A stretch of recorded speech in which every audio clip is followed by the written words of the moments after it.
on in a flash. They played the mash. They played the monster mash. I'm Luke Summerhays. I'm James J. Miles. I am Andrew Rice. And I'm James the Jester Stewart. And you're listening to Monster Mash. And on this week's episode, we're hunting the Lagiacrus. Ooh. Leviathans that exist at the top of the aquatic food chain, feared by sailors as the lords of the seas, Lagiacrus store enough electricity in their spinal organs to make the oceans surge. Occasionally they can be found resting on land as well. Or in this game, all the time. Always, yeah. Does it not even swim in Bother our arse to Area change 10? that part, did they? No, I don't Um, think he even swims around like a Bezier. I've never That's seen it. lame. The area where we're just kind of fighting it in, like, the starting area, like 7, I think it was, in Desert Island, like, it can jump to the water section in there to go straight to 10.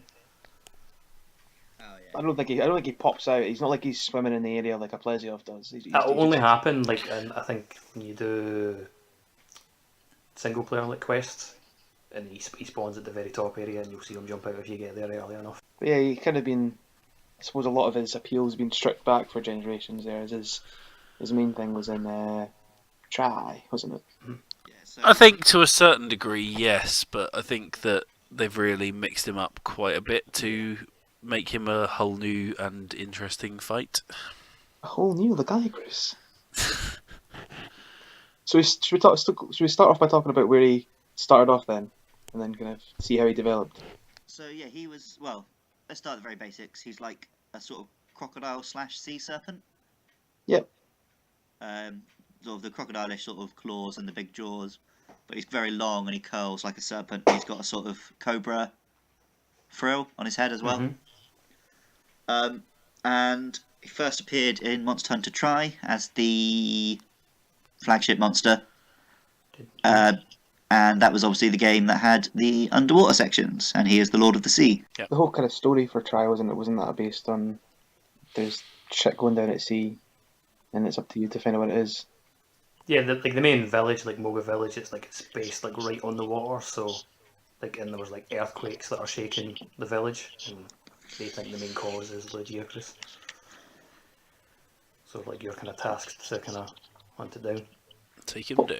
What was the main cause of it? Because it ended up not being the Lagiacrus, didn't it? It was the CDS. Cedius, that's the one. Yeah.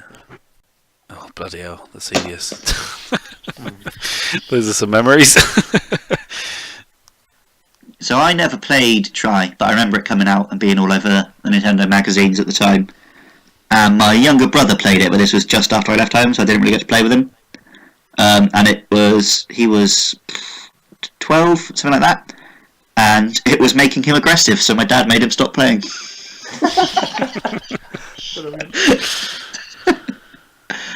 But yeah, then it was 3 Ultimate was the first one I tried.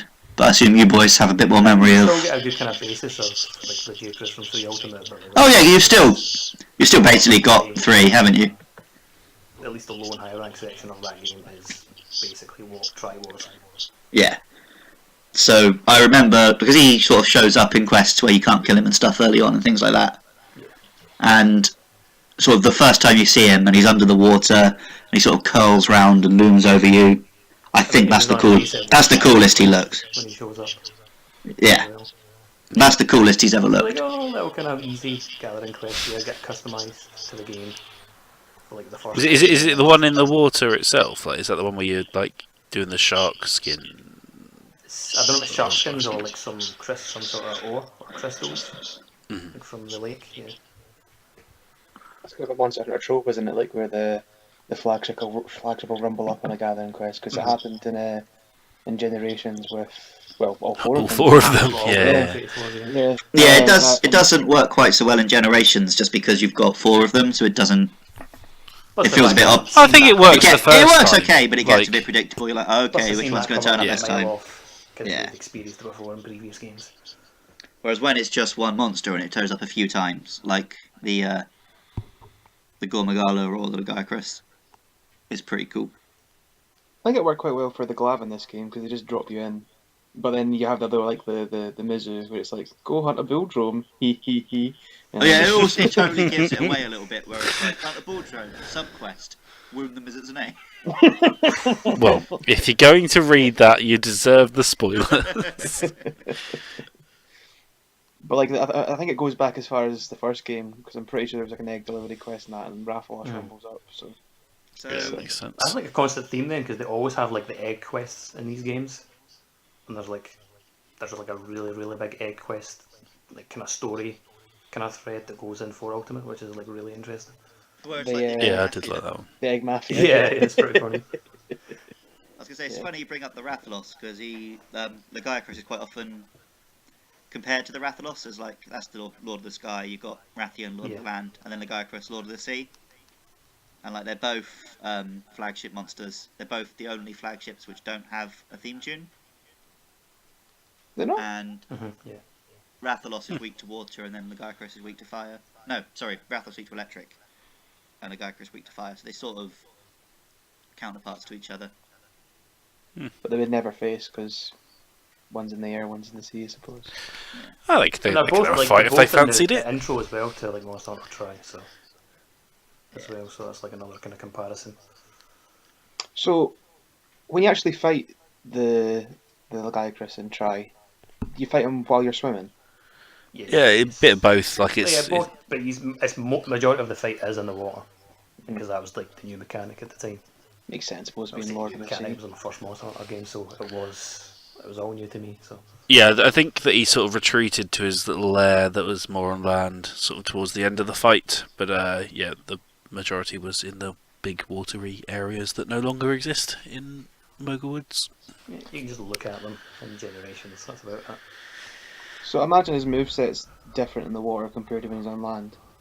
Oh, he's much quicker. Yeah, when he's got underwater. much more moves. Yeah. Yeah, he's just got more moves as well, isn't he? Like he does a lot more sort of charging at you, and yeah, no, he was There was usually better like kind fight. of pillars like underneath the water that he would kind of ram into and knock them over.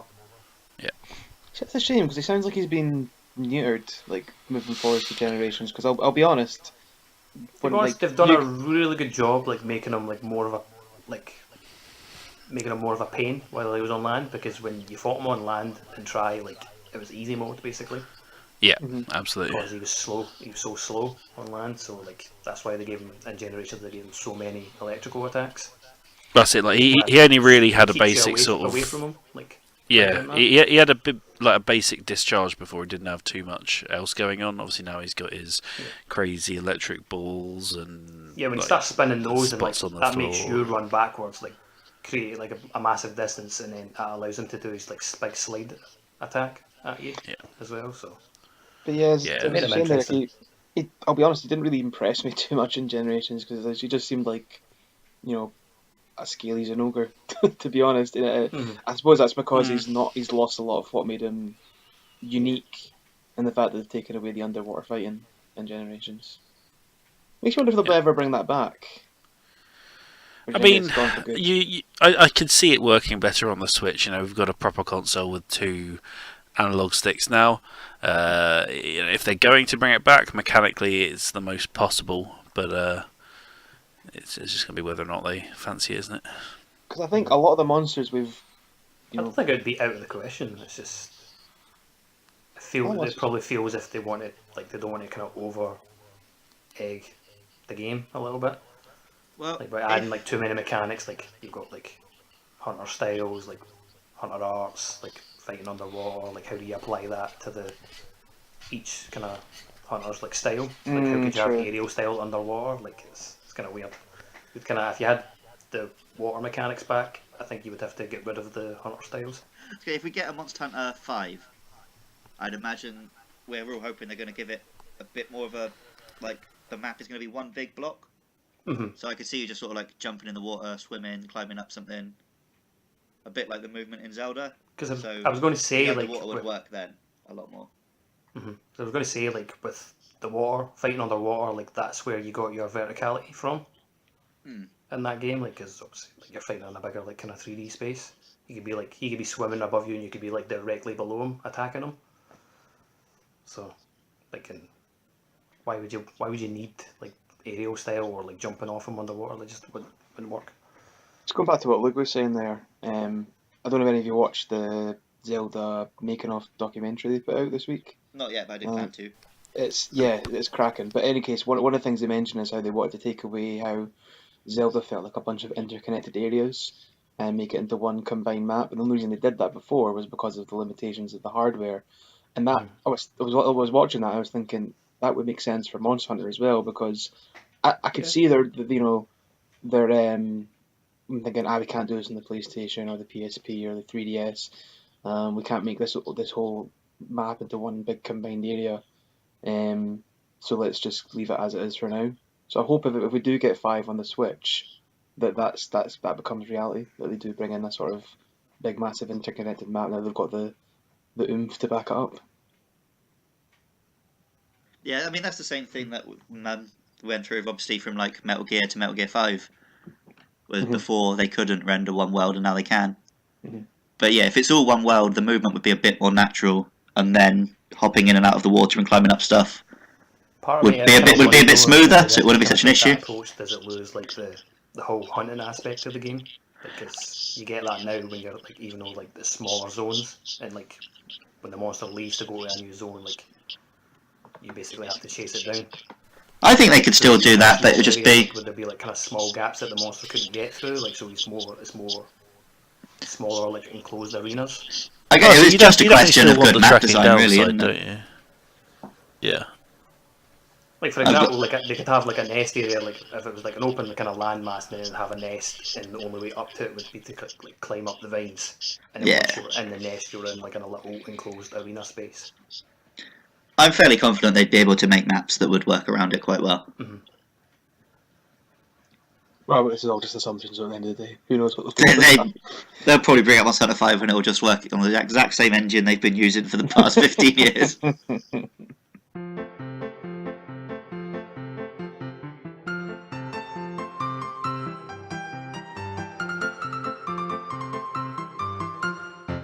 Anything about the name, the Lagi there? Well, he is one of the ones which is just a romanization of the Japanese name, which is like Lagiacrus, which I think the Kururusu is a onomatopoeia for the electric bit.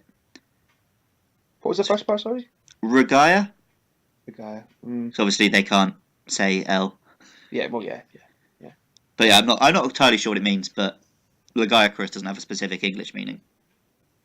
I actually done some research this week. Ooh. Yeah.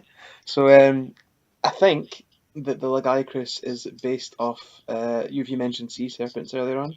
I think it's based off the Ryujin, which is a Japanese sea dragon, a sea god, basically known as like the god of the sea.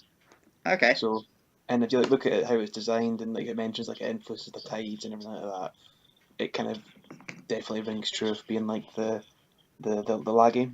A lot of like the artwork and imagery that's been painted of the region over the years does look quite.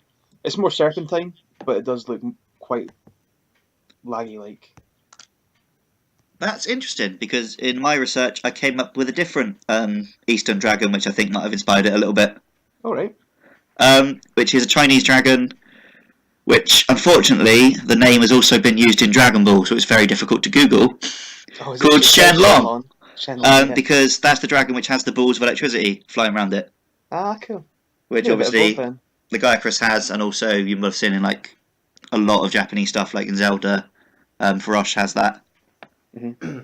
So I think they've just taken sort of bits and bobs from different mythical dragons.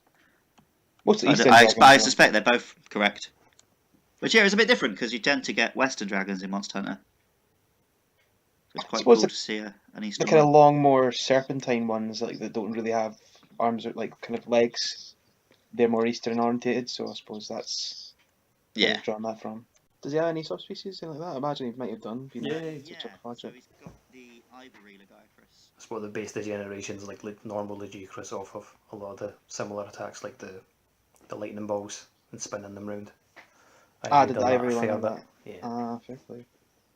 I suppose that kind of rules out the ivory ever making a reappearance if the normal Lag has kind of taken a lot of that on. But obviously they need to kind of change up ivory a lot then if they want. Yeah. The only other kind of changing characteristics was the fact that he was white, obviously clearly by the name, and he was obviously much bigger as well. And then you also have the Abyssal Lagiacrus, who looks really cool. And he's like the He does look opposite cool, of but he just stays right at the bottom of the water. And he's very he's dark just and glowing. big. Yeah, big and dark, isn't he? Oh wow, yeah, I've just had a look at him there. Pretty scary, that guy. Youth. I suppose that's one that's basically almost very unlikely to come back unless we get underwater. Yeah, sections I mean, again. Abyssal right there in his name. Yeah. I'm surprised we never got a deviant of him. So a lot of the other, I a mean, lot of the other flagship again, seems to have got one.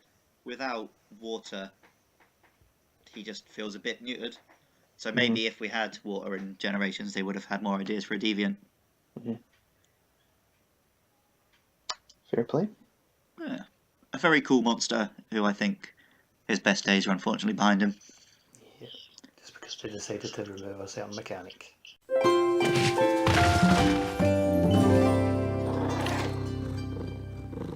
Well, we've got Jay Moyles, but next week we're joined by Jay Leno. That pun was jawful, but James join the us next Jester. week as we James- hunt the Urigan! We're on YouTube, we're on Facebook, we're on Twitter at Monster Mash Pod. Just give us a like and a subscribe, give us a 5-star rating on iTunes. Whatever you're using to listen to this podcast right now, go on that app and tell it that this is a good podcast. Just whisper sweet nothings into your phone and tell it's a good cast. Just do that.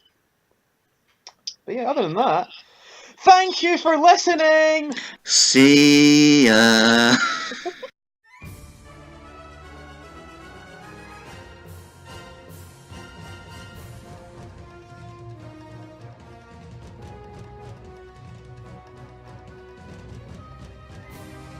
Let's go. Doesn't mean I'm still eating. I'm still eating.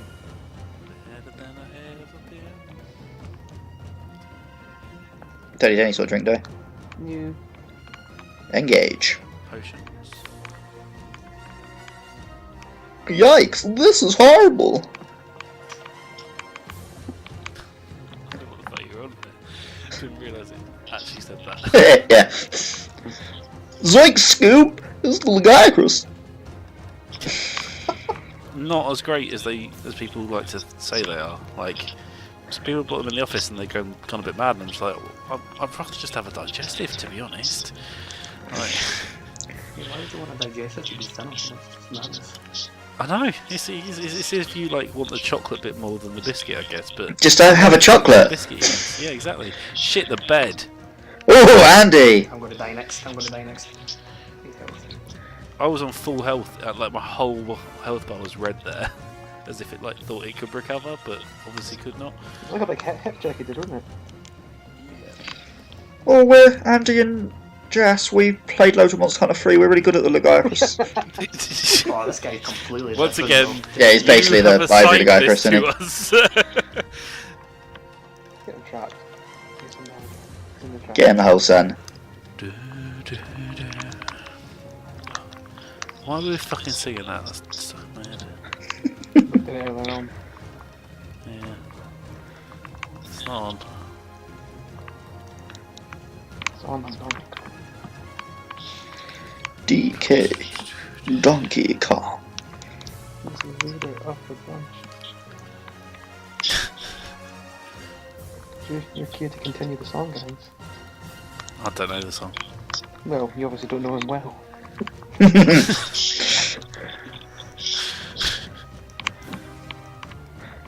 Oh, fuck off, Janky. I gotta remember when we do these no armor hunts that the little monsters do actually do damage. Yeah.